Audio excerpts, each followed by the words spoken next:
அனன்வியூவின் அன்பு சொந்தங்களுக்கு அன்பான இந்த நேர வணக்கங்கள்.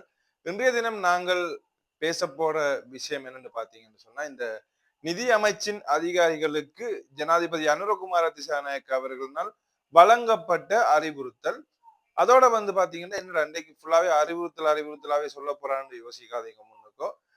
அடுத்தது இந்த எங்களுடைய பிரதமர் ஹரணி அமரசூரி அவர்கள் நேற்றைய தினம் கொழும்புல இடம்பெற்ற ஒரு சந்திப்புல அரச சேவையாளர்களுக்கு கடுமையா ஒரு கண்டனம் ஒன்றை தெரிவித்திருக்கிறார். அது சம்பந்தமாகவும் அடுத்தது பாத்தீங்கன்னு சொன்னா என்ன விஷயம்னு சொன்னா, முன்னாள் மீன்பிடி அமைச்சராக இருந்த டக்ளஸ் தேவானந்தா அவர்கள் தான் வடக்கு இலங்கையின் வடக்கு கடல் பரப்புல இந்திய ரோலர்களுக்கு அனுமதி வழங்குறதுக்கான எந்த விதமான ஒரு செயற்பாடையும் மேற்கொள்ளல என்று சொல்லியிருக்கிறார். அது சம்பந்தமான விளக்கத்தையும் தான் இன்றைய காணொலியில நாங்கள் பார்க்க போறோம். இந்த முழுமையான வீடியோவை பார்க்கறதுக்கு முன்னுக்கு நீங்கள் அனந்த்வியூக்கு யாராவது இன்றைய தினம் தான் புதுசா வந்திருந்தா அனந்த்வியூனுடைய யூடியூப் தளத்தை சப்ஸ்கிரைப் பண்ணிட்டு அப்படியே வாங்க வீடியோக்குள்ள போவோம்.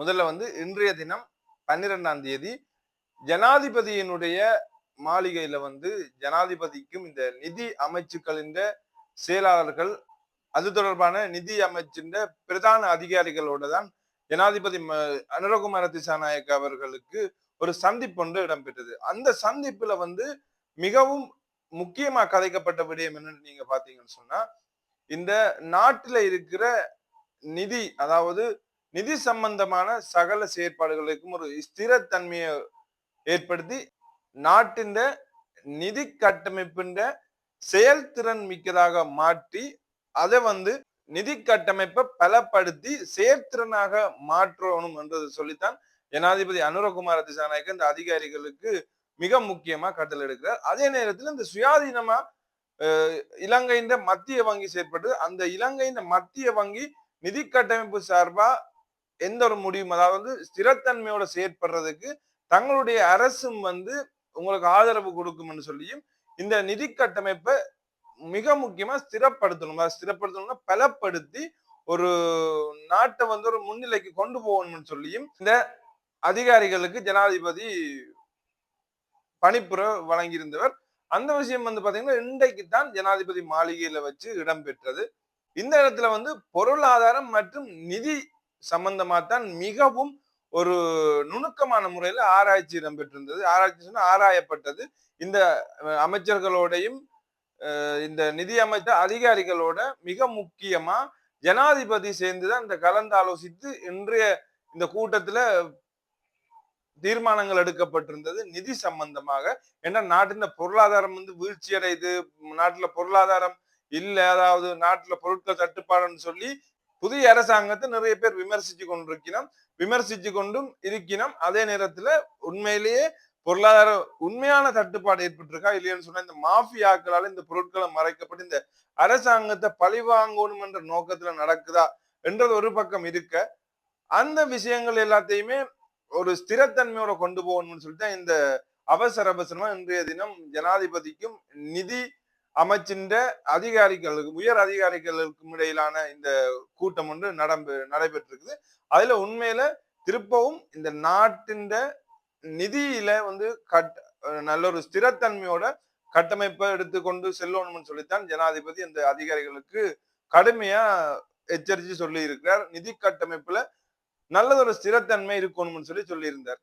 அடுத்த விஷயம் பாத்தீங்கன்னா, எங்களுடைய பிரதமர் ஹரணி அமரசூரிய நேற்று தற்போது இருக்கிற கல்வியை மாற்றி அமைக்கணும் என்று சொல்லி ஒரு கருது பொருள்ல நேற்றைய தினம் கொழும்புல ஒரு கலந்துரையாடல் இடம்பெற்று அந்த கலந்துரையாடல்ல என்ன சொல்லியிருக்கான்னு பாத்தீங்கன்னா, கல்வி ஒரு வர்த்தகமா இல்ல, கல்வி அனுரகுமார திசாநாயக்க அவர்களுடைய அரசாங்கத்துல கல்விக்கு உண்மையிலேயே முதலிடம் வழங்கப்பட்டு கொண்டு வருகிறது. என்ன சொன்னா இந்த கல்வி பொறுப்பு, அதாவது கல்வியினுடைய அமைச்சராக எங்களுடைய பிரதமர் தான் பொறுப்பேற்றிருக்கார். அந்த காலத்திலிருந்து அவர்கள் இந்த கல்வியை கல்வியால் தான் எதையுமே வெல்ல முடியும் என்று சொல்லி ஒரு நிர்பந்தத்தோட அவர்கள் இந்த கல்வியை இலங்கையில மிகவும் ஒரு பாரிய அளவுல உயர்த்தணும்னு சொல்லி, கல்வியினாலதான் சகல மக்களையுமே ஒரு கட்டுக்கோப்பான நிலைக்கும் ஒரு ஸ்திரத்தன்மைக்கும் கொண்டு வரலாம்னு சொல்லி இந்த கல்வியைத்தான் ஊக்குவிக்கிறதுல பெரிய அளவுல பாடுபட்டு கொண்டிருக்கிற இந்த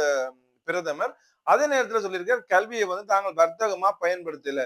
பார்க்க போனீங்கன்னு சொன்னா நிறைய நிறைய இடங்கள்ல தனியார் நிறுவனங்களா இருக்கட்டும், தனியார் பல்கலைக்கழகங்களா இருக்கட்டும், இப்படி நிறைய இதுல கொண்டு வந்து பணத்தை தான் பெற்று இந்த கல்வியை வழங்கி கொண்டிருக்கிறார்கள். இலவச கல்வி என்ற கருத்துக்கே வந்து இடம் இல்லாம போய் கொண்டிருக்கு. நீங்க எல்லாருமே அறிஞ்ச ஒரு விஷயம். எல்லாம் எங்க போனாலும் காசு காசு காசுன்னு சொல்லி கல்வியை பணத்துக்கு விட்டு கொண்டிருக்கிறார்கள். இந்த நேரத்தில் அவர் சொல்லியிருக்கிறார் கல்வியை வந்து நாங்கள் வர்த்தகம் செய்யல.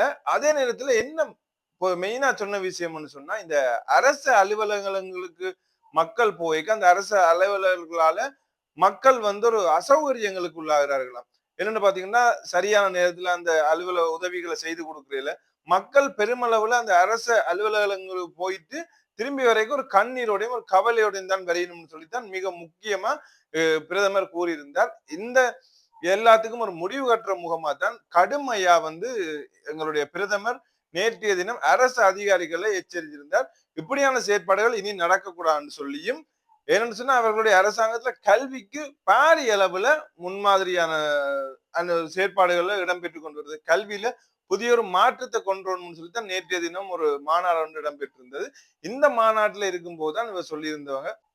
அடுத்த விஷயம் வந்து பாத்தீங்கன்னா முன்னாள் மீன்பிடி துறையின் அமைச்சரும் இபிடிபி ஜனநாயக கட்சியினுடைய செயலாளர் நாயமா டக்ளஸ் தேவானந்தா வந்து ஒரு கருத்தை வெளியிட்டிருக்கார் ஊடகங்களுக்கு. என்னன்னு பாத்தீங்கன்னு சொன்னா அண்மையில வந்து தற்போதைய கடத்தொழில் அமைச்சர் வந்து இந்த வடமாகாணத்துல வந்து கடத்தொழில் பிரதிநிதிகளை சந்திச்சு கலந்துரையாடும் போது முன்னைய அரசாங்கம் எடுத்திருந்த இந்த இந்திய இழுவை மீன்பிடி படகுகளுக்கு வடக்கு கடற்பரப்புல அனுமதி வழங்குறதுக்கு இருந்தவ அது எங்களுடைய அரசாங்கத்துல இல்லையன்னு சொல்லி கூறியிருந்தவர். அந்த கருத்துக்கு எதிர்கருத்து தெரிவித்துதான் டக்ளஸ் தேவானந்தா அவர்கள் சொல்லியிருக்கிறார்.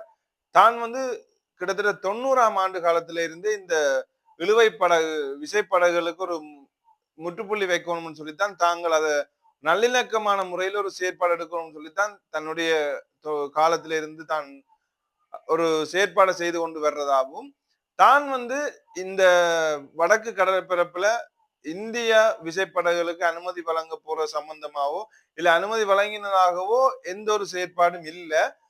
இருந்தாலும் இந்த தற்போதைய அரசாங்கம் வந்து தான் அப்படி சொன்னு சொல்லியிருக்கணும். அது வந்து கடுமையா கண்டிக்கத்தக்கன்னு சொல்லியிருந்தவர்.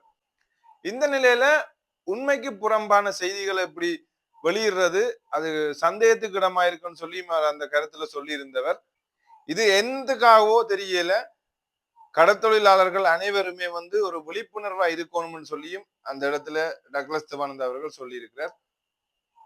இன்றைய காணொலியை நான் இதோட நிறைவு செய்து கொள்றேன்.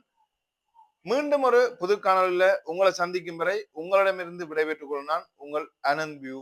நன்றி மக்களே.